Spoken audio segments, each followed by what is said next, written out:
KTV Originals।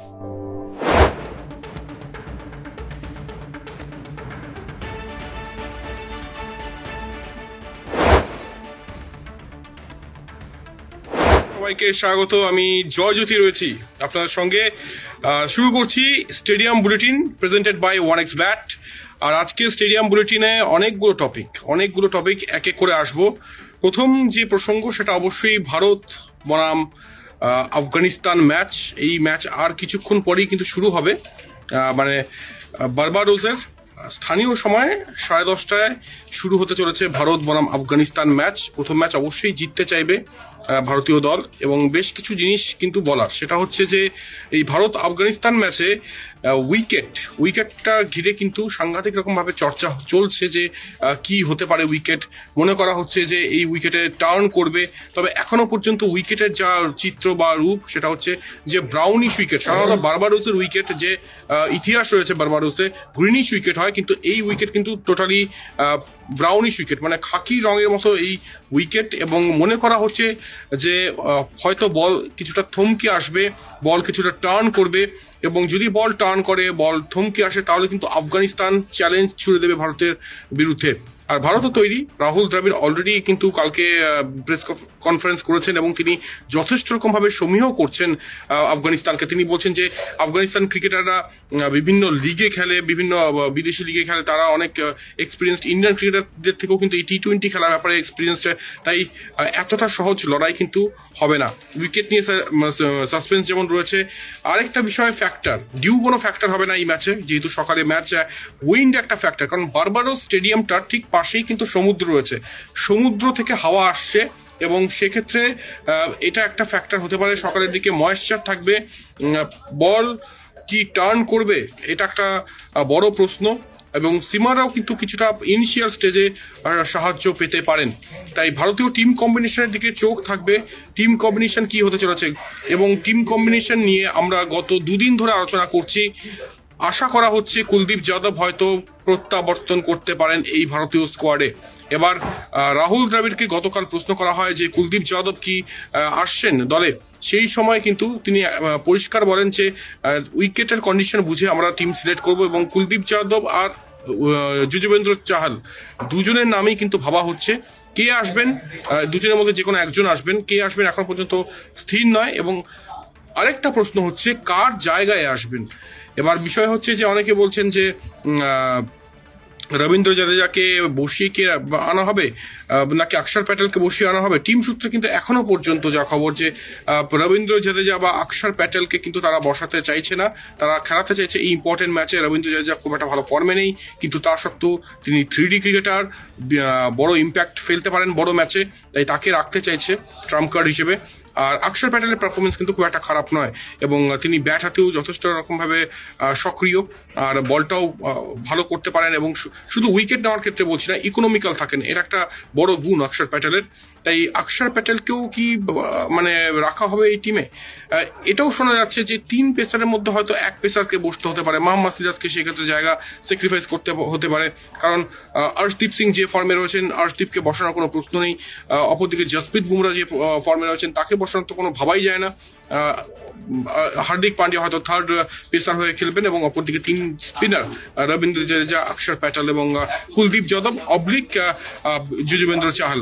তা এই combination হতে পারে। এবং বিরাট কোহলিকে নিয়ে এর আগেও আমরা বলেছি যে বিরাট কোহলি দুটো নতুন ব্যাট নিয়ে গিয়েছেন, এবং বিরাট কোহলির সঙ্গে ওয়েসলে হল দেখা করেছেন। ওয়েসলে হল বলেছেন তিনি যেন 100টা সেঞ্চুরি করেন, তার রিকোয়েস্ট বিরাট কোহলির কাছে।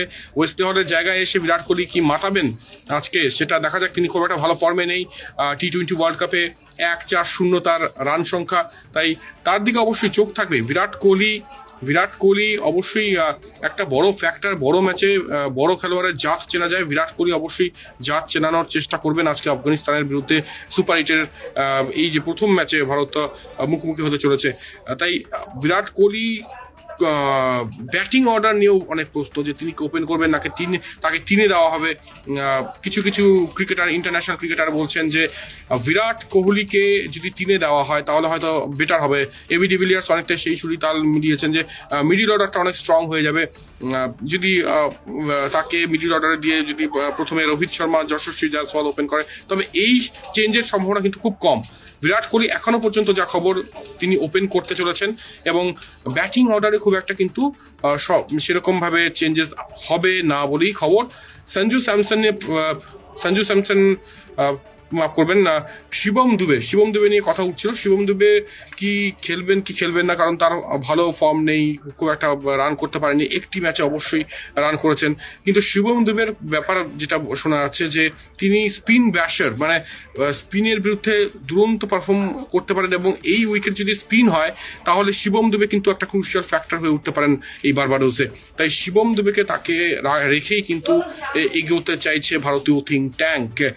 এরপর যে বিষয়গুলো দেখার সেটা হচ্ছে যে উইকেটের পয়েন্ট বললাম, উইন্ড ফ্যাক্টর একটা অবশ্যই বললাম, একই সঙ্গে টিম কম্বিনেশন কি হতে চলেছে, কুলদীপ যাদব অথবা যুজবেন্দ্র চাহারের মধ্যে যে কোনো একজন প্রত্যাবর্তন করতে চলেছে, এটা অলরেডি আমরা কিন্তু পয়েন্ট আউট করেছি। এরপর যে প্রসঙ্গে আসবো, ডেভিড জনসন, প্রাক্তন ভারতীয় ক্রিকেটার, 1996 সালে ফিরোজ শাহ কোটলায় ওয়ান অফ টেস্টে ভারত বনাম অস্ট্রেলিয়া তিনি ডেবিউ করেছিলেন, আর আজকে প্রয়াণ হয় এবং রহস্য মৃত্যু। তিনি মারা গিয়েছেন সেটা তো ঠিক আছে, কিন্তু কিভাবে মারা গেলেন? 52 বছর বয়স মাত্র, প্রচন্ড ডিপ্রেশনে চলে গিয়েছিলেন, এবং পরিবার সূত্রে খবর যে তিনি তার প্রাইভেট অ্যাপার্টমেন্টের 4 তলা থেকে পড়ে গিয়েছেন। তবে কিছু সূত্র, যেটা বিশ্বস্ত সূত্র, সেটা বলছে যে না, তিনি এটা আত্মহত্যা করেছেন। তাই এই রহস্য মৃত্যু ঘিরে কিন্তু একটা চাপানো তো শুরু হয়েছে, কি আসলে কিভাবে তিনি মারা গিয়েছেন সেই বিষয়ে আমরা পরে আসবো। তবে তার প্রতি শ্রদ্ধা, অলরেডি কিন্তু বিসিসিআই সেক্রেটারি জয় শাহ শ্রদ্ধা জানিয়েছেন, এবং একই সঙ্গে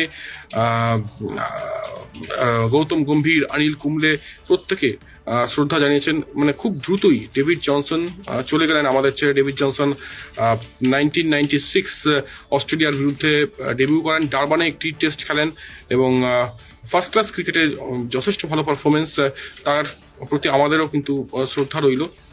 আর ডেভিড জনসনের পর অবশ্যই আসবো, বিসিসিআই কিন্তু শিডিউল অ্যানাউন্স করে দিয়েছে, এবং বিসিসিআই শিডিউল অ্যানাউন্স করে দিয়েছে, সেই শিডিউলে আসবো অবশ্যই। Bangladesh tour of India, Bangladesh ভারতে আসছে 19 সেপ্টেম্বর থেকে 12 অক্টোবর। 2টি টেস্ট ম্যাচ এবং 3টি টি20 খেলতে বাংলাদেশ আসবে। আবারও বলে দিচ্ছি তারিখটা, 19 সেপ্টেম্বর শুরু হচ্ছে সিরিজ এবং 12 অক্টোবর শেষ হচ্ছে, এবং 2টি টেস্টের ভেন্যু হচ্ছে চেন্নাই আর কানপুর। 3টি টি20 ইন্টারন্যাশনাল ভেন্যু হচ্ছে ধর্মশালা, দিল্লি, হায়দ্রাবাদ। এরপর নিউজিল্যান্ড ভারতে আসছে 16 অক্টোবর থেকে নিউজিল্যান্ড ভারত সিরিজ শুরু হচ্ছে। 3টি টেস্ট খেলবে নিউজিল্যান্ড ভারতের বিরুদ্ধে। প্রথম টেস্ট বেঙ্গালুরুতে, দ্বিতীয় টেস্ট পুনে, এবং থার্ড টেস্ট মুম্বাইতে হতে চলেছে।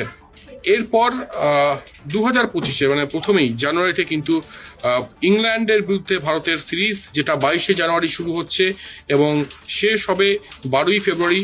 5টি টি20 এবং একই সঙ্গে 3টি একদিনের ম্যাচ খেলতে চলেছে। মজার বিষয়, মানে খুশির খবর এটাই যে কলকাতা কিন্তু ম্যাচ পেয়েছে, ইডেন গার্ডেন্স ম্যাচ পেয়েছে। 25 জানুয়ারি ভারত বনাম ইংল্যান্ড টি20 ম্যাচ আয়োজিত হতে চলেছে ইডেন গার্ডেন্সে। আর যেসব ভেন্যুতে ম্যাচ পেয়েছে ভারত বনাম ইংল্যান্ড সিরিজে, সেটা বলে দিচ্ছি, চেন্নাই, রাজকোট, পুনে এবং মুম্বাই। আর 3টি একদিনের ম্যাচ হবে ভারত বনাম ইংল্যান্ড, সেটা হচ্ছে নাগপুর, কটক এবং আহমেদাবাদ। আবারও রিপিট করছি, ভারত বনাম ইংল্যান্ড টি20 সিরিজ 22 জানুয়ারি থেকে শুরু হচ্ছে। চেন্নাই, কলকাতা, রাজকোট, পুনে, মুম্বাই, এবং 3টি একদিনের ম্যাচ নাগপুর, কটক, আহমেদাবাদ। এই হচ্ছে যে সফরসূচি বিসিসিআই আজকে অ্যানাউন্স করেছে, সেটা বলে দিলাম। আর প্রচুর কমেন্ট আসছে, আমি অবশ্যই এক দুটো কমেন্ট পড়ার চেষ্টা করছি। প্রবীর ভুনিয়া লিখছেন, আফগানিস্তানের দুটি ওপেনারকে না ফেরালে ভারতের কপালে দুঃখ আছে। আফগানিস্তানও ভীষণ স্ট্রং কন্টেন্ডার এবং আফগানিস্তান ভালো খেলছে। যদি আমরা 50 ওভার ওয়ার্ল্ড কাপ দেখি, গ্লেন ম্যাক্সওয়েলের মহাকাব্যিক ইনিংসটা যদি না হতো অস্ট্রেলিয়াকে কিন্তু হারাতো অবশ্যই আফগানিস্তান। তাই কোনোভাবেই হালকাভাবে নেওয়ার ব্যাপার নেই। রাহুল দ্রাবিড় বারবার কালকে বলছেন যে আফগানিস্তান ভালো দল, তাদের অনেক ক্রিকেটাররা T20 ফরেন লিগে খেলে, তাই যথেষ্ট রকমভাবে তারা কিন্তু জানেন যে কোন পরিস্থিতিতে কি করতে হবে এবং ভারতকে চাপে ফেলতেই পারে এই আফগানিস্তান দল। তাই ভারত সতর্ক। ওয়েস্ট ইন্ডিজ এর কথা আসলে কিন্তু বারবার মনে পড়ে 2007-এর কথা, এবং 2007 ওয়ার্ল্ড কাপে বাংলাদেশের বিরুদ্ধে কিন্তু ভারত হেরে গিয়েছিল। তাই পুরনো হার থেকে, পুরনো ব্যর্থতা থেকে শিখতে হবে ভারতীয় দলকে। আর একই সঙ্গে এটাও বলি যে অবশ্যই ভারতীয় দল এই মুহূর্তে যেরকম পরিস্থিতিতে রয়েছে, যথেষ্ট চনমনে রয়েছে। ভারতীয় টোটাল স্কোয়াড যদি দেখা যায় তাহলে প্রায় প্রত্যেকেই ফর্মে রয়েছে। সূর্যকুমার যাদব দারুণ নেট প্র্যাকটিস করেছেন, এবং সূর্যকুমার যাদবের কথা যদি বলি তাহলে তিনি 3 ভাগে কিন্তু প্র্যাকটিস করেছেন, পেসারদের বিরুদ্ধে, স্পিনারদের বিরুদ্ধে, এবং অবশ্যই থ্রো ডাউনে তিনি প্র্যাকটিস করেছেন। স্পিনারদের বিরুদ্ধে তার রোলটা কিন্তু ভীষণ ক্রুশিয়াল হতে চলেছে সূর্যকুমার যাদবের, এবং তার দিকে অবশ্যই নজর থাকবে।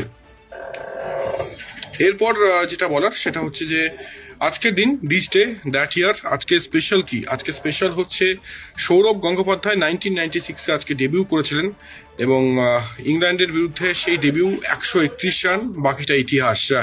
এবং ভারতের ক্রিকেট মহাকাশে বাংলা এই নামটা কিন্তু জলজল করিয়েছিলেন এই মহারাজা, এই নায়ক, বেহালার এই গর্বের ছেলে সৌরভ গঙ্গোপাধ্যায়। তাই আজকে তাকেও অনেক অনেক স্যালিউট আমাদের তরফ থেকে। 1996 সেই মেঘলা লর্ডসে তার ডেবিউ, এবং রাহুল দ্রাবিড়েরও ডেবিউ একই সঙ্গে 95 করেছিলেন তিনি।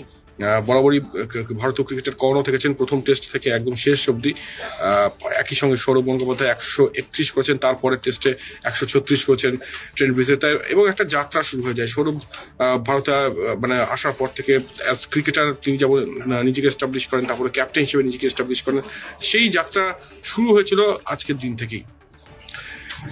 এই বেশ কিছু টপিক নিয়ে আমরা অলরেডি আলোচনা করলাম। যদি আপনাদের আরো কিছু জিজ্ঞাসা থাকে আপনারা অবশ্যই করতে পারেন। বারবাডোস থেকে অবশ্যই কি আপডেট, কি ওয়েদারের আপডেট বলে দিচ্ছি।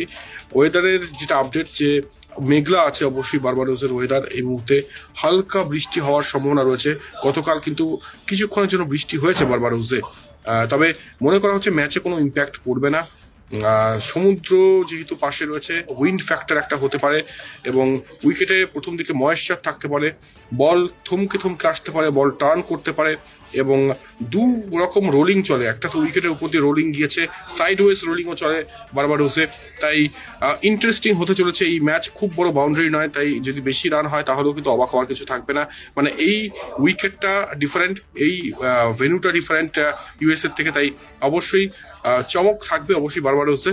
আর প্রথম এই ম্যাচে, প্রথম সুপার 8-এর ম্যাচে ভারতীয় ক্রিকেটাররা নিজেদের একদম সেরাটা দিতে চাইবে। এখানে শেষ করছি আজকের এই stadium bulletin presented by OneXBet। সঙ্গে থাকুন, আর কোনো জিজ্ঞাসা থাকলে অবশ্যই করুন আমাদের। এবং অবশ্যই আরো একটা কথা বলে রাখি যে আগামীকাল বিকেল 5টার সময় কলকাতা টিভি দেখতে ভুলবেন না, কারণ গৌতম ভট্টাচার্যের সঙ্গে আমি থাকবো।